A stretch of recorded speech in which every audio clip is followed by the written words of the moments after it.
Back in the day, when I was an elder on a church, I thought I knew pretty well what the moccasins were of pastors and how they lived their lives. But until we had a major blowout, and that within a very short period of time, 3 of our pastors had failures, moral failures. And I was asked to go on the board go on to the staff, excuse me, as an executive administrator. It was in that time, for 5 years, that I really walked in the moccasins of being a pastor. There are pressures that they have that most people just really don't understand.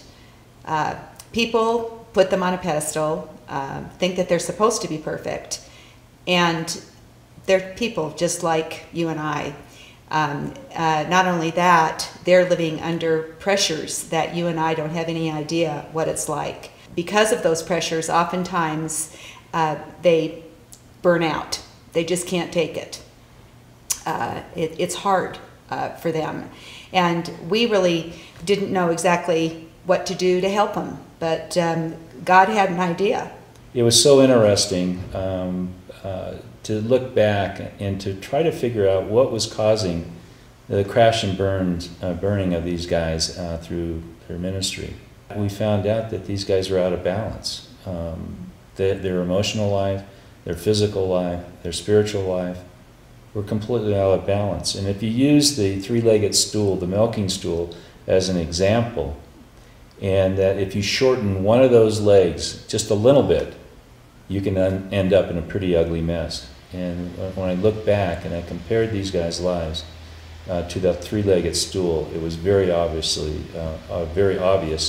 that a lot of them got out of balance.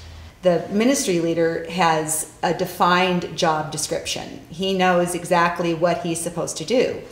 Unfortunately, the spouse does not have a defined job description. Not a job description, but a ton of expectations.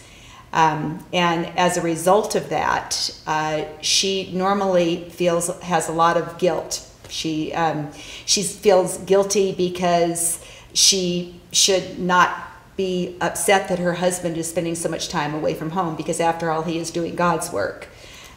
She's feeling guilty because she's either spending too much time in the ministry and not enough time at home, or too much time at home and not enough time in the ministry. So she really feels like she's in a no-win situation.